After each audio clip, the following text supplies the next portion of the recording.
All right, guys, welcome back to the Pocket Meds channel. It's Maddie here, and today we're doing a tier list. That's right. We haven't done a tier list in quite some time.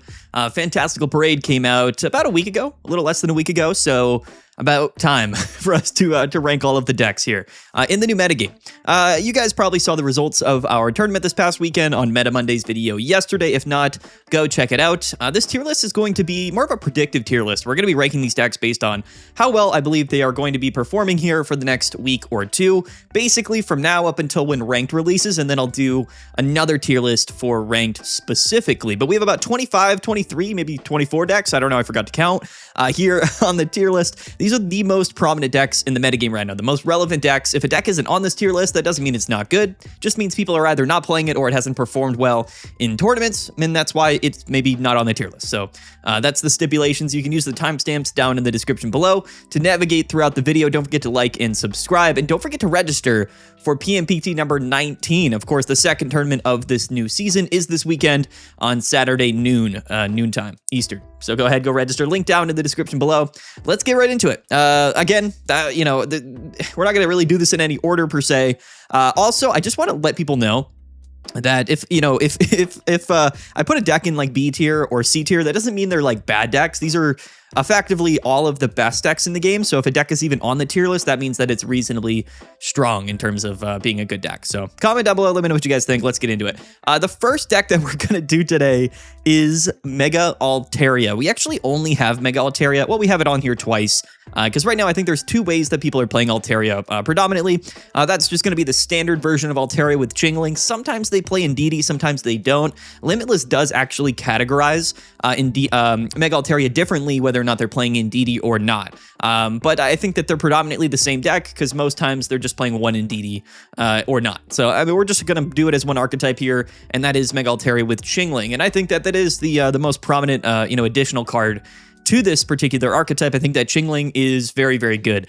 Again, didn't really see a lot of Altaria in our tournament this past weekend, but since our tournament, Altaria has been absolutely dominating. I do think that this is going to be the premier deck that kind of fits the bill when people kind of consider what deck they should be playing to beat both Hydreigon and Suicune and Greninja. Chingling is the card to deal with both Greninja and Hydreigon. It is sort of the card they gave us particularly for that reason, and I don't think any other deck in the game utilizes Chingling nearly as well as Altaria, and Altaria itself is probably still the best, if not one of the best Mega Pokemon in the entire game. So I'm really high on Altaria. I think it's going to soar in play. I think it's going to absolutely dominate in play rate. And again, if we take a look at the data so far, Altaria and Indeedee is the 5th most played deck, but Altaria without Indeedee and just Chingling on the Limitless dashboard here is the 10th most played deck. So that Altaria Chingling deck list also actually has the highest average win rate out of any of the decks that we're going to talk about today, with a 59% win rate. Absolutely phenomenal. Like I said, very well positioned, good into Hydreigon. Also has a winning matchup into Suicune. So we're going to get it out of the way immediately right now. A lot of people are asking that question, like, how do we beat Hydreigon and Suicune? The answer is Altaria Chingling, quite frankly. And this deck has been buffed. So the deck lists that I'm going to pull up here for each of these that we talk about are just going to be examples of decks that did well recently in online tournaments. So the deck lists could change for sure. But yeah, this deck list has a winning matchup into Suicune, Greninja, and Hydreigon. The only downside to playing Altaria realistically is that it does lose to Oricorio Magnezone. So that's its positioning in the format. Very, very high win rate. We're going to put Altaria Chingling here all the way in S tier. I think that this is the quintessential S tier deck. I think it should definitely see more play. But as far as positioning goes, is incredibly well positioned. I think it is definitely an S tier deck. There's not going to be too many decks in the S tier, but I think there's going to be at least a few per se.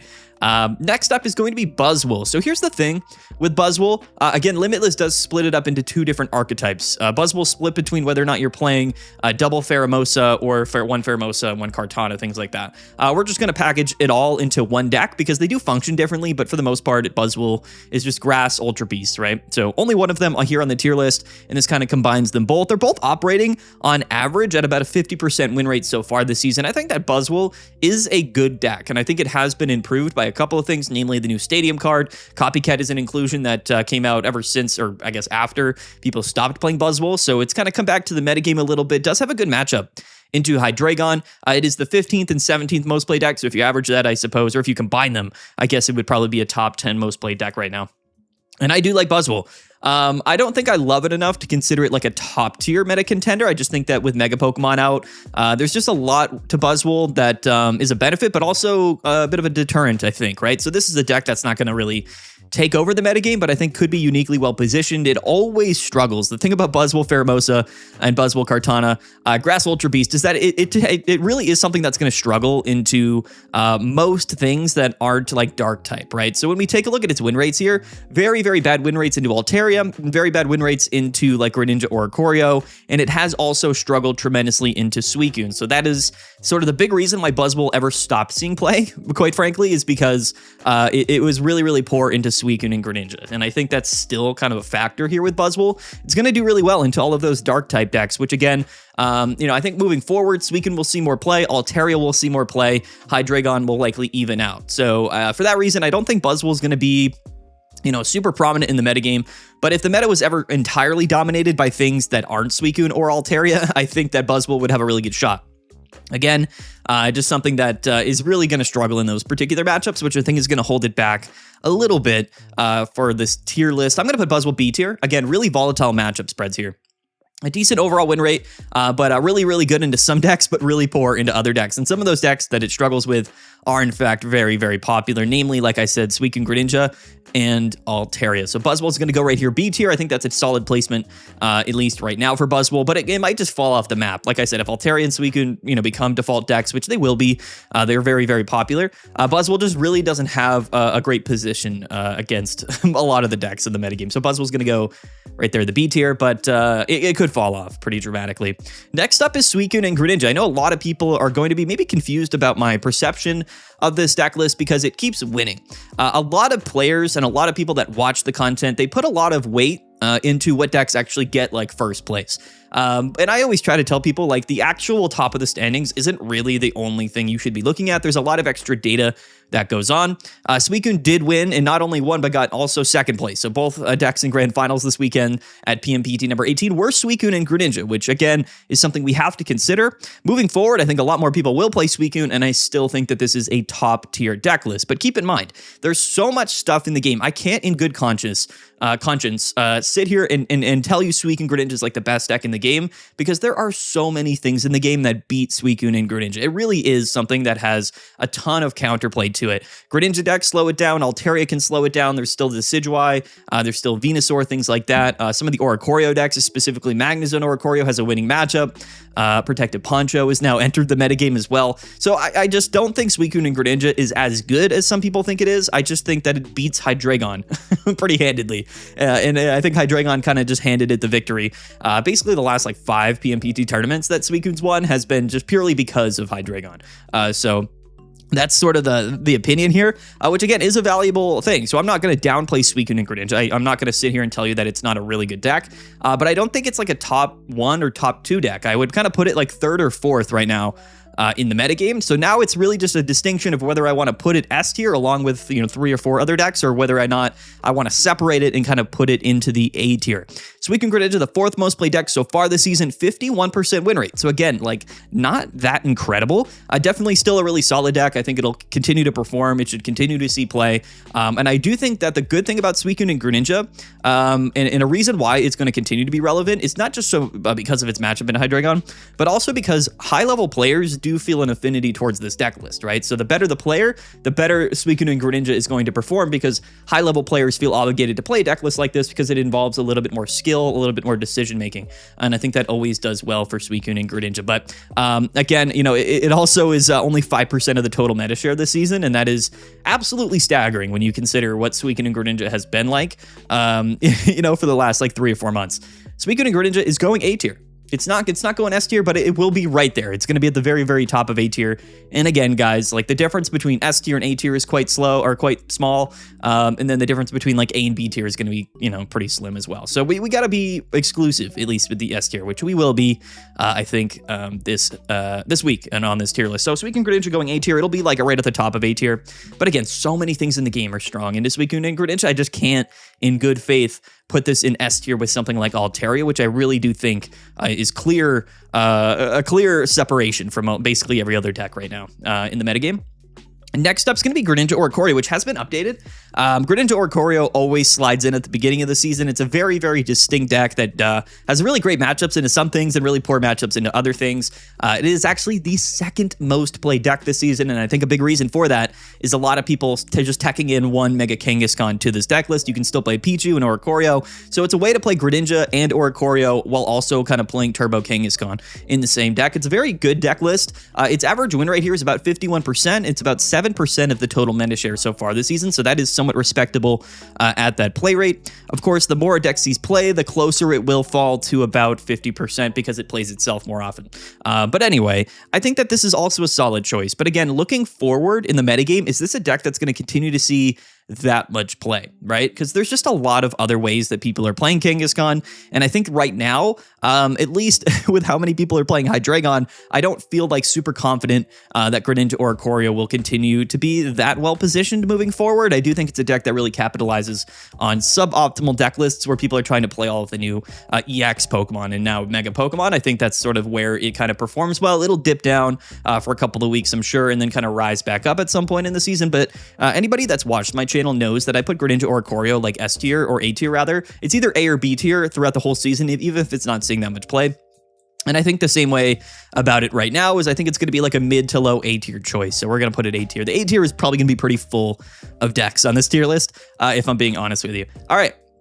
Next up is Hydreigon, and this is going to be definitely the most contentious one to talk about because people hear me all of the time talk down about Hydreigon, and that's not because I don't think it's a good deck. I think that Hydreigon is, in fact, definitely a very, very strong deck, and I think that it makes sense why people choose to play it. Does it deserve to be the 14% of the meta share and the #1 most played deck so far? Probably not. A fun fact, Hydreigon actually has not won a PMPT tournament since PMPT number 9. Which is literally, I think, 10 weeks ago, and that is the first and only tournament that Hydreigon has won. It always performs somewhat well. There's always a lot of Hydreigon players. They always get into top 16, top 8s, sometimes grand finals, but it will always end up losing to Suicune. It does not have a good Suicune matchup. Now, this is sort of the default deck in Pokemon Pocket right now, so we have to look at this objectively. And again, we have to consider this deck not only as to, how it performed sort of in this initial week, but how it'll perform in the upcoming weeks. I think Hydreigon will continue to see play. I think it'll continue to perform well. It does very well into all of the Oricorio decks, which is very, very important. However, keep in mind, it is something that loses to both Suicune and Altaria, which is a very weird position for a top tier deck to be in. Right? So it's like, okay, so a lot of people are playing it. Its average win rate is quite high early in the season because, again, it does so well into so many of these new decks that people are playing, you know, like Obstagoon, like Gardevoir, you know, like some of these Kangaskhan decks as well. Swampert's another example. Like, so many of these decks really just lose to Hydreigon, which is kind of crazy. But all of the top tier decks in the game kind of just stomp Hydreigon. So it's in a very odd position. I think Hydreigon was a really smart choice for players early this season, just like I said it would be before the set released.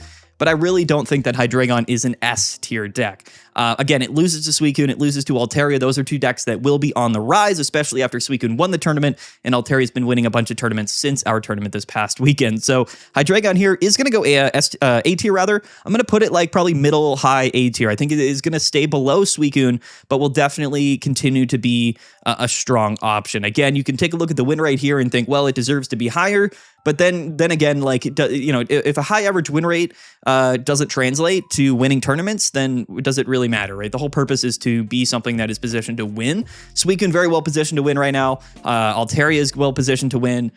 In fact, Hydreigon just really not that well positioned to win, which is why it just doesn't really win that often. So, yeah, the #1 most played deck, a very, very respectable win rate early this season, but I think it's just going to go down from here. And I would be shocked if Hydreigon started to win a bunch of tournaments, especially with Altaria jingling, seeing more play as time goes on. So Hydreigon's going to sit here into the mid to high A tier, probably high A tier realistically. Next up, though, is Giratina Darkrai, the return of the king, right? This is like the original bad guy in Pokemon Pocket. It was around for quite some time and then dipped down. What's interesting about Giratina Darkrai is that it actually always had a winning matchup into Suicune and Greninja, which is really interesting. So you might be like, why did Giratina and Darkrai ever stop seeing play? The big reason for that was a lot of the buffs to the Oricorio archetypes and the inclusion of Mega Pokemon. I think that the way that the metagame and decks were starting to be built after Mega Rising came out really lended to this deck struggling into a lot of stuff. Hydreigon is one example of that. So I think Giratina Giratina Darkrai has been buffed, right? With the new Stadium card that buffs all of your Pokemon by 20 HP. You can tech in Indeedee to the deck list. You can also play an Ice Pop, which is also kind of a broken card for the deck. So I think Giratina Darkrai has been buffed. And I also think that the interpretation of the metagame has been changed just a little bit this season to where certain decks are actually just able to see more play. And that's one of the things I really did like about B2 and Fantastical Parade is not only all of the strong Pokemon that released, but all of the cards that actually seemingly fit well into older decks, which is really cool. So I think Giratina Darkrai is actually a very respectable deck currently in the metagame. Still hyper consistent. That's the thing about Giratina Darkrai. It was always very, very consistent. It always did what it kind of wanted to do. The 9th most played deck so far this season, a 53.5% win rate, which is very, very respectable. I'm going to be ranking Giratina Darkrai, again, based around a couple of factors. One, it still does well into Suicune and Greninja, and I think it's honestly something that can contend with most things in the metagame. When I take a look at its matchup spreads here, there's definitely a couple of interesting things. It does lose a little bit to Hydreigon. It'll lose to Oricorio, but it beats like a lot of the other stuff in the game, basically. Also struggles with Altaria. So that's the other factor, is that Altaria, I think, is something that's going to do well into it. But yeah, the matchups into Altaria, the matchups into Hydreigon are really not that bad. We're looking at a 47% win rate into Hydreigon and a 45% win rate into Altaria, which, again, these aren't really bad numbers, especially when you consider a 65% win rate into Suicune and Greninja, which is really, really strong. It's been absolutely dismantling Galarian Obstagoon, which is pretty funny, and has been doing pretty well into other decks like Kangaskhan and Charizard and things like that. So that is very interesting indeed to see. Definitely very interesting. I'm going to rank Giratina Darkrai, and it's funny because I don't know if this is a deck that people, like, I don't know if it's just like a flash in the pan type deck or if it's really going to end up sticking around throughout the rest of the season. I think it might have made an actual return to the game. I'm going to rank it just sort of based on blind faith, taking a look at its win rates and its matchups. I'm going to put it A tier. I'm going to put it right below Hydreigon. I'm going to put it like right there, middle, maybe middle low A tier for Giratina Darkrai. Just another really, really good deck that I think has been buffed, and we have to respect it. Next up is Maushold. Yeah, we had to put Maushold on the tier list because people are playing it. It is a deck list that people are playing, and again, sometimes we put decks on the tier list because we need decks in the lower tiers, right? That's just the reality of it. I don't think that Maushold is a bad deck, but you also have to keep in mind that Maushold is sort of the new like meme deck. There's always like a new archetype that Dina puts into Pokemon Pocket that really isn't a meta archetype, but it's sort of something fun and can win games. And that's the distinction with Maushold, is that it can win games. It has a 38% win rate so far this season. Excuse me. Which is pretty rough. Loses to Hydreigon, loses to Obstagoon, loses to Greninja Oricorio. But guess what, guys? It's 5-1 right now into Suicune and Greninja, and it's 4-0 into Charizard. Everything else seemingly it just loses to, which is pretty funny. 5-1 into Suicune. Maushold might be the sauce here that beats Suicune. That is enough of a reason to put it on the tier list. But listen, if you lose to literally everything else in the game, like, that's a bit of a struggle to me. I'm gonna be putting Maushold D tier. Again, this isn't disrespect, but you can't have a 38% win rate so far in the season and then expect to be higher. Again, this is a deck list that can win, specifically, I guess, into Suicune based around the data. But everything else, your win rate is extremely low. The thing about Maushold is that it's just a coin flip deck. So like your entire like way to win games is based around like flipping 3 out of 4 coins, which, you know, never really feels good. But hey, I mean, it's seeing play. A 38% win rate means that it wins at least sometimes, right? So no disrespect to Maushold. It definitely is a bit of a meme archetype, just like Magcargo was, things like that. We're going to put it D tier. And again, at least it's on the tier list. You know what I mean?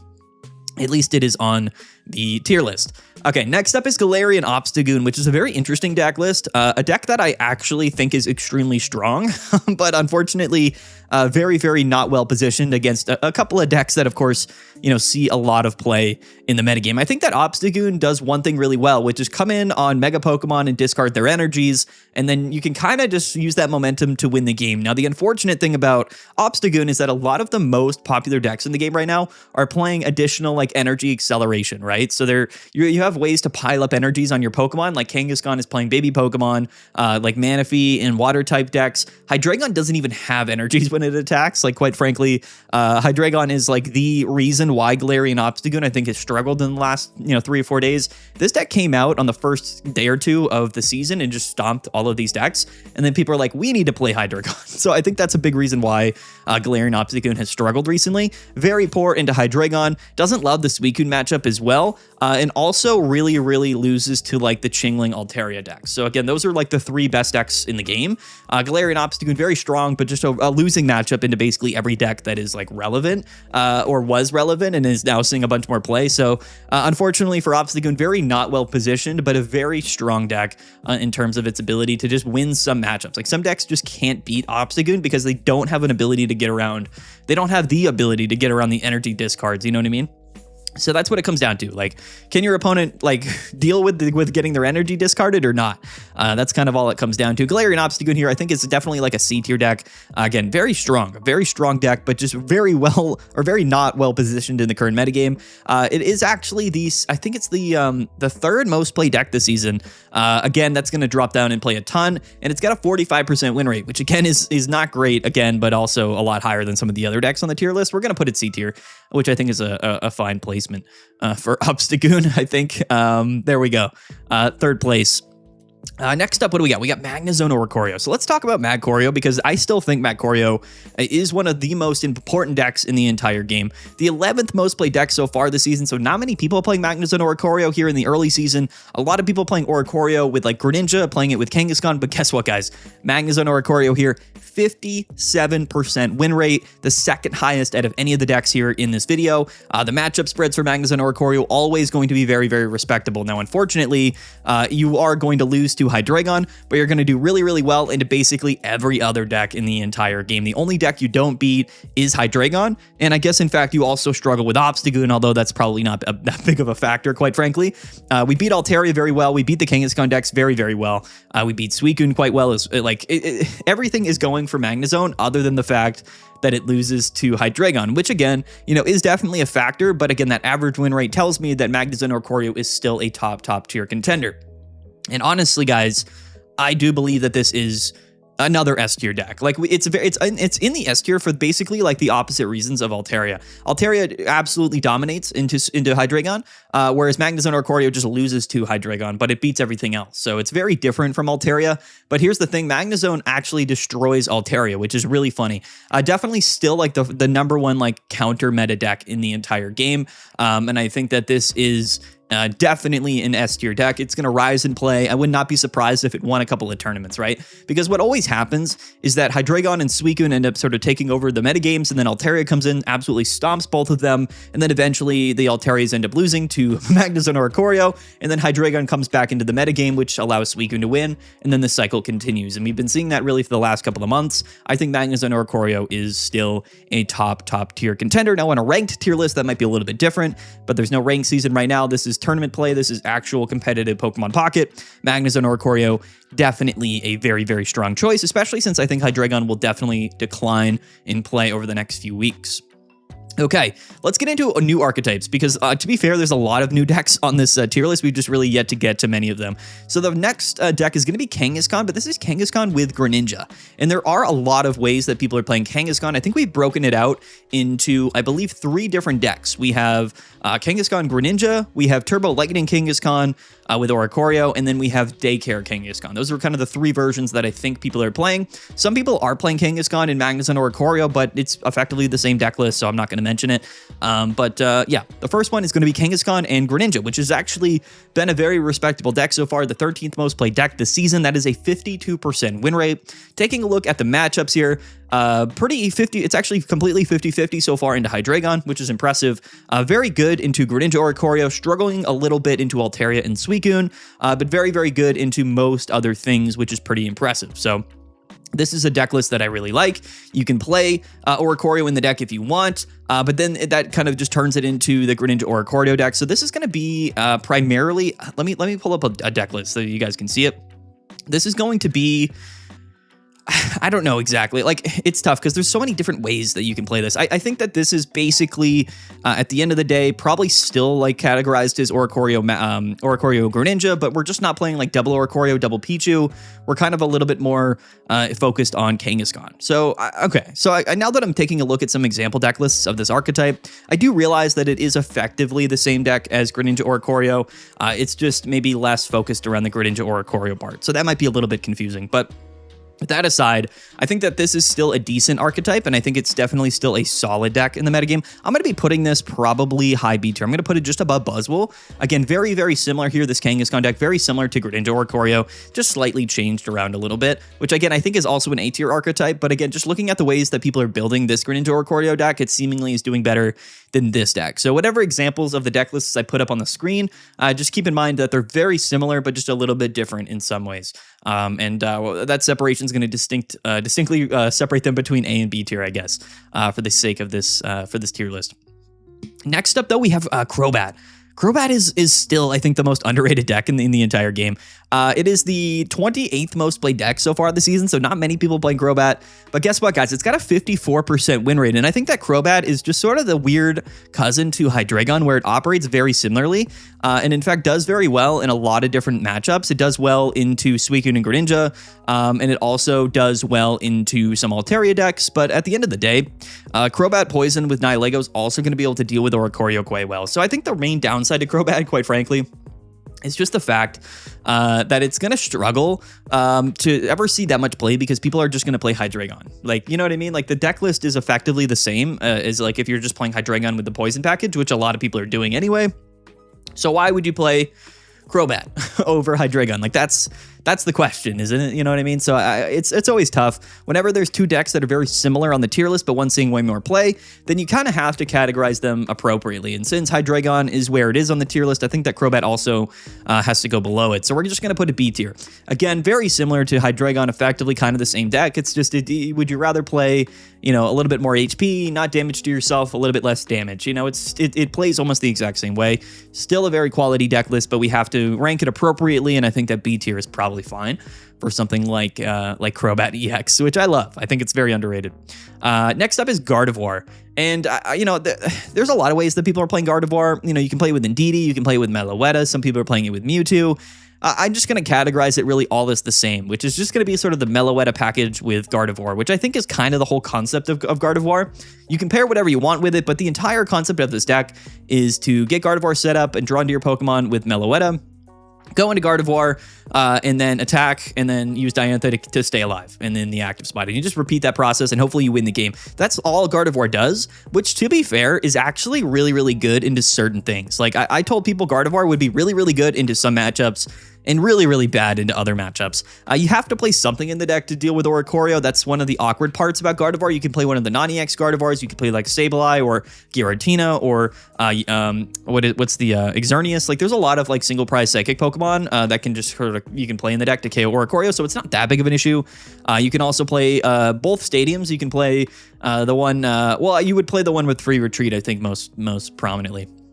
Yeah, you play the Psychic Free Retreat one, which I think is also valuable in the deck list. So, yeah, I mean, that's how I feel about Gardevoir. But it's operating at the exact same level that I kind of expected it to, and I think it's actually underrated. Very, very bad matchup into Hydreigon, struggling a little bit with the Oricorio matchups, but very good into like all of these Kangaskhan decks, very good into Suicune and Greninja, which again, I think is sort of the whole purpose of Gardevoir, is to be good into Suicune and Greninja, but lose to Hydreigon. And I think that's exactly where Gardevoir is operating. It's kind of hard to like categorize it. It's operating about like a 46% win rate. So it's actually struggling a little bit, but I think that's just because so many people have been playing Hydreigon recently, and that's definitely been its most common matchup. There's a couple of different archetypes for Gardevoir on the Limitless sort of leaderboards here for this particular season. Gardevoir with a Mewtwo in the deck is the 8th most played deck. Gardevoir with Indeedee is the 19th most played deck, and Gardevoir with neither seemingly is the 21st most played deck. So again, they're all kind of pretty average, about a 46% win rate if you average them out. And again, I think Gardevoir is fine. I do. I just think it's a fine deck list, but again, it's just not going to be very well positioned in a metagame with a lot of Oricorio and a lot of Hydreigon, two very popular things in the meta. So it definitely has a spot. I think this is a strong deck list. It's definitely a meta deck, but I don't really consider it to be, you know, positioned well enough to be considered like a top tier deck. So I think high B tier is probably a good placement for Gardevoir. Again, it's exactly how I anticipated it to be. It's literally operating at the exact same like wavelength that I thought it would, which is kind of funny. But yeah, I think it's a nice inclusion to the game at least. Next up is Jolteon. Yeah, I mean, Jolteon's still seeing play. And, you know, Jolteon's really funny because this is an inherently weak deck list, but does have some really good matchups, which I think makes it, you know, a contender in the metagame. It's something that people choose to play sometimes. It's the 23rd most played deck so far this season, has a 48% win rate.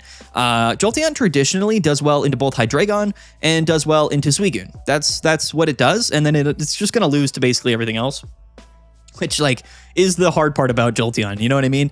It's gonna struggle into like Altaria and most mega decks. It's also not gonna do very well into Oricorio, which is always tough. It looks like the Kangaskhan decks have been absolutely stomping it as well, which is a little bit unfortunate for sure. Obstagoon as well has been doing quite well into it, which is pretty funny. Gardevoir beats it. A lot of stuff beats Jolteon, which is a bit unfortunate.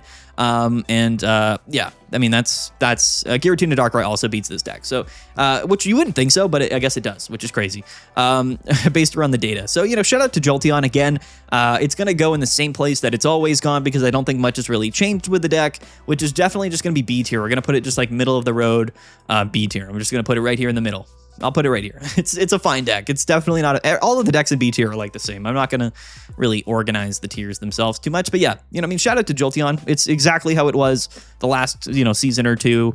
It operates at the same way, has the same matchups. It's the same thing. It's just Jolteon. I don't think it's changed much. So anyway, you know, shout out to Jolteon. Next up, let's talk about Swampert, which, you know, is actually my favorite deck in the entire game. It's my favorite Pokemon in the entire game. I love Swampert. I really do. I think it's super fun, and I think it's incredibly powerful. But unfortunately, like the stuff with Swampert is always going to be really difficult for two primary reasons. And that is Chingling, stopping you from rare candying into Swampert because you are a stage 2 Pokemon. And then, of course, dealing with Oricorio and all of the Oricorio decks. Because if you're going to build Swampert, it's really difficult to play this deck the way you want to while also being able to counterplay Oricorio. And they're also hitting you for weakness, and you can't attack Oricorio. So no matter how you kind of build this deck, you're going to struggle into Oricorio unless you're playing like a Lowland Muck, which is just a bad idea. So, you know, Swampert here, very, very strong, has a lot of really good matchups. It absolutely stomps Suicune. It stomps Obstagoon. It's been just dominating certain things. Just like it dominates Giratina Darkrai, dominates Gardevoir. It's just, unfortunately, it auto loses to a handful of things, like all of the Oricorio decks.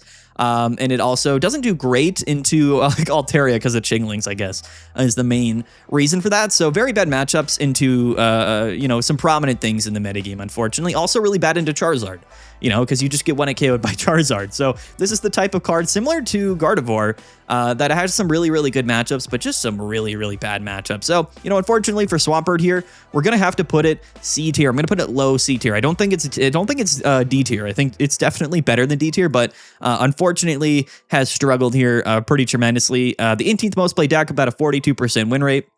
Again, it's hitting a lot of Hydreigon, a lot of Oricorio stuff. So, you know, that's the thing with Swampert. You know, like that's what this deck is. It's just, it's going to lose to those particular things. But if you hit matchups that aren't those decks, like it's very difficult to beat Swampert because you can play Lily, you can play Heavy Helmet, you're discarding energies. It's just a massive boy in the active, just a big boy, and it's really hard to get around it unless you're playing something that is either immune to it or can just stop it from coming onto the board, which is, you know, effectively things that are pretty common, I guess, in the metagame. So shout out to Swampert, but definitely a little bit unfortunate. Next up, let's talk about Altaria, guys. Let's talk about Altaria Greninja because this was sort of the deck that was very prominent last season. People definitely like always take a look at the early metas and they're like, oh, nothing's changed, you know, it's still the same top decks, but like there's a lot that's changed, at least so far this week. Greninja and Altaria is the 14th most played deck, so it's gone from probably the #1 most played deck at the end of last season to the 14th most played deck. I think it'll rise in play. It's got a 52% win rate. I think this is inherently just a strong deck. It plays Chingling, plays Altaria, which enough is probably just gonna be enough to win a lot of games in this current season, right? Because I think Chingling's broken and I think Greninja's broken. This is still definitely a high roll deck list, but it does beat Hydreigon. It loses to Suicune, loses to normal Altaria with their own Chinglings. It's actually been losing to Obstagoon, which is pretty funny, but it does beat Suicune, so shout out to them. Also, yeah, 1-12, so basically an auto loss into like Magnezone or Oricorio, which, you know, again, is sort of the thing with these Altaria decks, you know what I mean? So hopefully, you know, hopefully the Oricorio stuff can stick around because it is definitely keeping a couple of toxic decks from dominating the metagame. Shout out to Hydreigon for being the only deck that really people play to beat Oricorio. So yeah, I think this is an A tier deck. Like it really is. I'm gonna put it like right below Giratina Darkrai. Another just strong deck list that you always have to be afraid of when you see it. Definitely some volatile archetypes, but this is high roll purely. So unless you're playing Oricorio, like you can always win. Like if you don't hit like an Oricorio deck, you can always win with this deck because it just beats so many things in the game. And it has access to Chingling, and Chingling is the best Pokemon in the entire game. So there we go. Next up, we have Mawile. And, you know, unfortunately, Mawile is what we kind of thought it was. I know some people had some other concepts with it. Metalcore Booster is really, really cool. But the issue with Mawile is that it's a Mega Pokemon. And the nature of this card means that if you get Cyrus out of the active, if you get repelled, or you get Sabrinaed, like you're probably going to lose the game, which kind of forces us to play 18 or 19 trainer Mawile, which, you know, doesn't feel good because you lose to Oricorio and you're probably going to lose to a number of other things as well. So, you know, Mawile's been struggling. Again, I just don't know, like, how else they expect us to really play this deck. You know what I mean? Because, again, you do just really hard lose to a number of different things. I like Mawile, but also going first feels bad if you're playing 19 trainer, right? Because then you don't attack until turn 3, and quite frankly, that's really bad. You can play baby Pokemon, but then if they repel or Sabrina you, then your damage gets reset, and you're just going to lose the game. And you can't really bench Mawile and keep it on the bench because you're going to get Greninja Cyrus up in the active, and then you'd have to play Poncho. So it's a whole big thing with Mawile. It's the 26th most played deck so far this season, but has a 37% win rate, which quite frankly is, I think, the lowest. Is that lower than Maushold? It is, in fact, yeah. So Mawile is, at least the way that people are playing it, which is 19 trainer Mawile, is going to go here, D tier. It is the other sort of D tier resident. Shout out to Mawile. Disappointing, for sure. But again, it's just how do they expect us to play this card? It really feels like a card that's meant to be played like 19 trainer, which is going to bring up a lot of problems with it, which, you know, it has, quite frankly. So Mawile going D tier next to Maushold, effectively a meme deck, which is kind of sad to see. Next up is going to be Daycare Kangaskhan, which is actually, I think, the most common way that people are playing Kangaskhan. And this is the 6th most played deck so far this season, but it has a 47% win rate. So it has been struggling pretty prominently because mainly I think it loses to Hydreigon, and it's also been losing to like Oricorio stuff, which is kind of tough. Like, honestly, like the fact that it also loses to Oricorio is difficult. Now, Daycare Kangaskhan and really all Daycare decks have one distinct advantage to them, and that's that they beat Suicune. This is a good Suicune matchup, which is pretty funny. But unfortunately, all of the other decks in the metagame are just not good matchups for it. So like Daycare Kangaskhan, very interesting. It's definitely the new version of these Daycare decks, but it's just unfortunately Kangaskhan, when you play it this way, you're really good into Suicune, right? You got a 63% win rate into Suicune, but you're losing into literally everything else, which is like a massive problem here. You lose to the Oricorio stuff, you lose to Altaria, you lose to Hydreigon, and you lose to Oricorios. And that's just like too much. It's too much to deal with here. Maybe if Suicune really rises in play, but again, so far it's only 5% of the meta share, which is not a distinct enough reason to play Daycare Kangaskhan. And that is definitely unfortunate. I think this deck has some potential, but again, there's a lot of ways to play Kangaskhan. It's a very flexible card. I think we've yet to really see how we should be playing it yet. So we're going to put Kangaskhan here. Daycare Kangaskhan, I mean, where do we want to put it? I think B tier is probably a fine place to put it. I'm going to put it right here, middle B tier. I'm going to put it potentially even just above. No, I'm going to put it below Crobat. I'm going to put it like right here, B tier. Does Buzzwole deserve to be this low? I don't really know. I'm going to put Buzzwole up a little bit as well. Like, I'm just going to do like this. I don't know. It doesn't matter. The tiers aren't really in order, but I think that Daycare Kangaskhan is like a middle of the road B tier deck. You beat Suicune, and I think that that's actually a very inherent advantage to the deck list, but that's really the only calling card for this deck, at least at the moment. Okay, what do we got next? Next up, we have Lopunny. Yes, we have Mega Lopunny, which is actually kind of a pleasant surprise here. I think that Lopunny's been buffed in a very interesting way. So shout out to Mega Lopunny here. Let's talk about it a little bit here, because I think that Mega Lopunny is way better than some people have been giving it credit for. The 24th most played deck so far this season, and it has a 51% win rate. So, you know, shout out to Mega Lopunny here. And it's been buffed by just a number of different cards that people are playing with it. And I think Sightseer is a good inclusion here. I'll give one example, but I don't know if people are even playing Sightseer for the deck. But the new Stadium card buffing its damage by 10, Sightseer allowing you to effectively find Mega Lopunny and Mega Lucario is definitely a pretty big deal. So I want to give a big shout out to some of those new cards, because I think theoretically, those should be buffing this deck list, but I don't know. Again, I don't know. I'll pull up an example of the deck. I just don't know if people are even playing those cards. So maybe Mega Lopunny's doing well purely based off of just its positioning in the format, which would be sort of an interesting thing to think about. Taking a look at its matchup spreads here, it's 9 and 12 so far into Hydreigon. Been beating Oricorio decks very, very well, which is pretty cool, but still losing to Suicune and then losing to Altaria as well. So that kind of makes sense, I guess. All right. I mean, so the average win rate here is a little bit, and it's a little bit misleading so far for Mega Lopunny, but I still think it's probably a decent deck. I don't think this is C tier. I honestly think that this is probably still a fine deck in the metagame. It's probably going to fall into that B tier where it's like, is this really like worth playing? Like, you know what I mean? Like if we're going to choose to play a deck, is this actually like what we want to play? You know what I mean? Which is kind of crazy to think about. But yeah, Mega Lopunny is definitely fine. I think B tier is also just a spot for it. I'm going to put it just, again, middle of the road B tier. Mega Lopunny, I mean, it's really not a bad card. It is still a coin flip deck, which does feel inherently bad. But as far as fighting type decks go, it is really the only deck worth playing until we get something else, like a Mega Lucario or something. I don't know.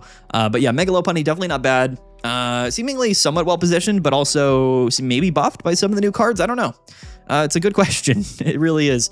But I think B tier is definitely a fine placement for it. Next up is Gyarados, which again, has been sort of, interjected a little bit back into the metagame for a number of different reasons, but I think that this is kind of the one deck that does benefit from Poncho in a pretty funny way. There's still a lot of bench damage. There's a lot of Greninja, so I think that when you're playing a strategy that is entirely reliant on, having a low HP Pokemon that you really need to get set up to win the games, I think Poncho actually works really well with Gyarados. So I think that this is the only deck that's been really utilizing Poncho, very effectively, which is pretty cool. So shout out to Gyarados. This is going to be Gyarados with Jellicent, in fact, which is actually the #1 way that people are playing Gyarados, which, is all good. Like, I respect it. So you're also not a stage 2 deck, so you don't have to worry about Chinglings and the rare candy stuff, which is pretty cool. Again, Poncho can protect Magikarp on the bench. The metagame is definitely slowed down a little bit, so I think Jellicent can kind of operate effectively in the metagame. You can also play Sightseer in this deck to find your evolution Pokemon more accurately. You can play the new trainer card to buff the damage. So there's, again, a lot going for Gyarados. I think it's been buffed basically more than maybe any other deck on this tier list, which is cool to now see Gyarados sort of back into the metagame.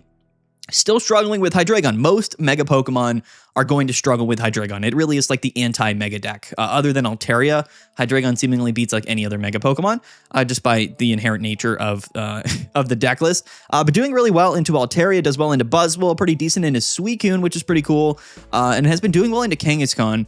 But just sort of struggles a little bit with both Obstagoon and Hydreigon, which does make sense. Those seem like two matchups that you would not love to play, which is definitely tough. And again, the Greninja matchups are always going to be a little bit suspect, but as long as you can find the Ponchos, you're probably going to be all right, I would say.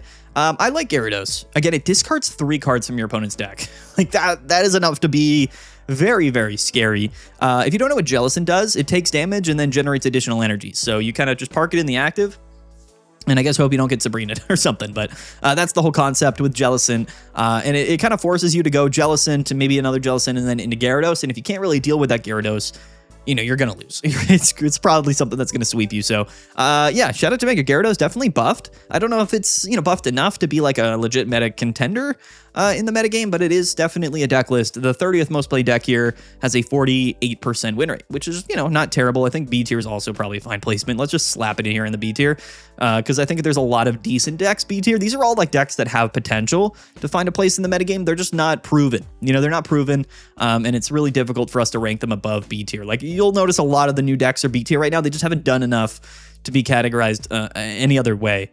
So I think B tier is probably a fine place for Gyarados as well.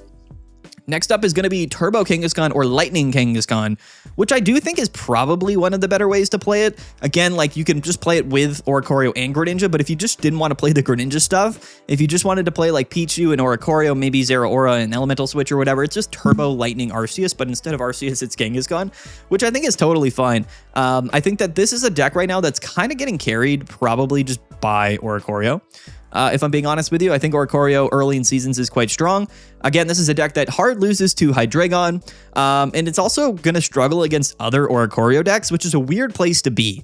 It's weird when you are an Oricorio deck, but you lose to the other Oricorio decks. That inherently is very difficult, and it's one of the reasons why a lot of the top Oricorio decks are not paired with EX or Mega Pokemon. They're paired with non-EX Pokemon because you're never stuck in a position where you can attack.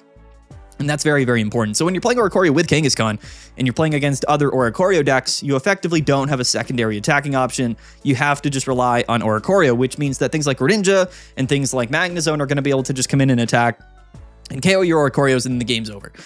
So that's the inherent downside to playing Oricorio in Kangaskhan, quite frankly. But it is actually really good into a number of different things. Been good into Altaria, of course, because you're playing Oricorio. It's good into other Kangaskhan decks. It's been doing well into Suicune as well, good into Buzzwole, good into all of that stuff. But unfortunately, like that's where this deck is positioned. Loses to Hydreigon, also loses to other Oricorio decks, which really struggles. It's a struggle for us to really rank this deck or to like put it above some of the other Oricorio decks. You know what I mean? And again, like that's what this deck is. Like there's just inherent flaws to the way people are playing Kangaskhan, at least with this deck list. We're gonna put it right here. We'll put it like high B tier. I'm gonna put it above Daycare Kangaskhan, but I'm gonna keep it below Gardevoir and Crobat, which I think are definitely like top on the upper side of B tier at least. Gardevoir probably doesn't deserve to be top B tier, but whatever. We'll just keep it like right here. Doesn't matter. They're all B tier. We're not ranking things within the B tier. You know what I mean? But yeah, I do think it's definitely a B tier deck.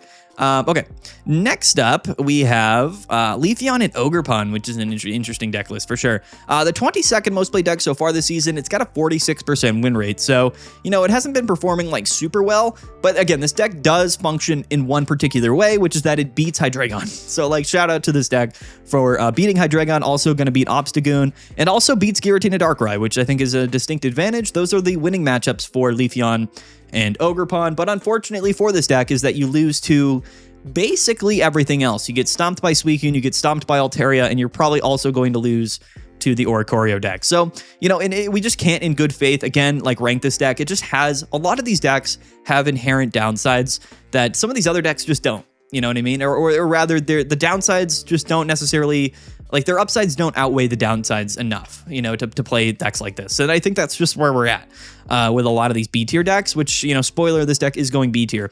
Where is it in the B tier? Does it matter? Does it actually matter? It doesn't. It's another B tier deck list. Again, good into Hydreigon, you're going to struggle against Oricorios, and you're going to struggle against Altaria, you're going to struggle against Suicune. So it's like, okay, like that's just too much. Like it's just too much to have to deal with to really consider this like a top tier contender, much like all of the other decks in B tier, which is where this deck's going to fall. Shout out to Leafeon and Ogerpon. I love it. I love it because it beats Hydreigon, which is always a good thing in my mind. Next up, we have Giratina and Mimikyu, which is the 20th most played deck this season, and actually has been, you know, performing very admirably. There's a couple of things that really stand out to me about this deck in particular. This is a deck list that actually has very, very respectable and decent matchups into Oricorio decks, but also into Hydreigon and Suicune. You would not think this deck does well into Hydreigon, but guess what? It actually has been doing fairly decent. It's exactly 50-50 into Hydreigon. It's the most common matchup, 31 and 31 so far this season. So very respectable into Hydreigon. Also 50-50, exactly 50-50 into Suicune, which is pretty funny. So the fact that it can hold its own against you know, the two top decks of the archetype is definitely sort of important when we're kind of categorizing it. Unfortunately for this deck list, it does have a losing matchup into Altaria, which I think is the only thing really holding this back, but very good matchups into like a bunch of Kangaskhan decks, been doing very well into some of the Oricorio decks. It's been doing well into like other mega decks as well, like Lopunny, like Gardevoir, things like that, which is really cool. So the inherent downside to this deck for me is that it's just going to struggle into Altaria, and it's also a psychic type deck, so we have to keep that in mind. Altaria is S tier though, which means that we can actually confidently, I think, slot this here into A tier. This is actually going to be our only new deck that is broken into the A tier based purely on its positioning in the metagame alone and how it deals with other top tier meta contenders, which I think is very respectable. This is very similar to Giratina and Darkrai, but it plays it just a little bit differently. It's sort of like you're playing Psychic Energy, so you can utilize it a lot of different ways. I think this deck plays Indeedee and Mimikyu and Giratina, maybe a Sableye for Oricorio. It's doing everything it needs to really to be effective. I think Mimikyu is way better than people gave it credit for. And you can pair it a lot of different ways. You can play the new Stadium card here, which is really nice to buff everybody's HP. It's just a good deck. Mimikyu's a good card. And again, if you can hold your own into Hydreigon and into Suicune and then beat a bunch of other niche matchups in the metagame, like you're probably going to be pretty well positioned. 51% total win rate so far this season, but if you discount the ties, that's actually about a 52 to 53% win rate. And again, very respectable performances so far. I think A tier is a fine slot here. I don't know where. I think I'm just going to put it like right here, which is probably a fine placement for the old Mimikyu deck. But yeah, the only new card, at least so far, that's warranted an A tier placement. Again, any of these decks in B tier could do something that kind of makes me rank them higher. They just haven't yet, so keep that in mind. The meta is going to shift. Things are going to change. This is just how things are currently right now.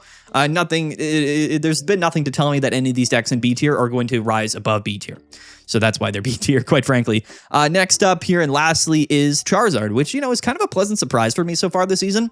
Charizard has been buffed. Retroactively is improved. This is a 51% win rate deck so far this season and a 12% meta share. So Charizard here is actually legitimate. This is a legitimate deck. Now, unfortunately for Charizard, which is really awkward, is that it, auto wins a lot of matchups, specifically Gardevoir and Swampert, things like that, as we kind of knew it would. It also just destroys like Galarian Obstagoon, which is pretty funny.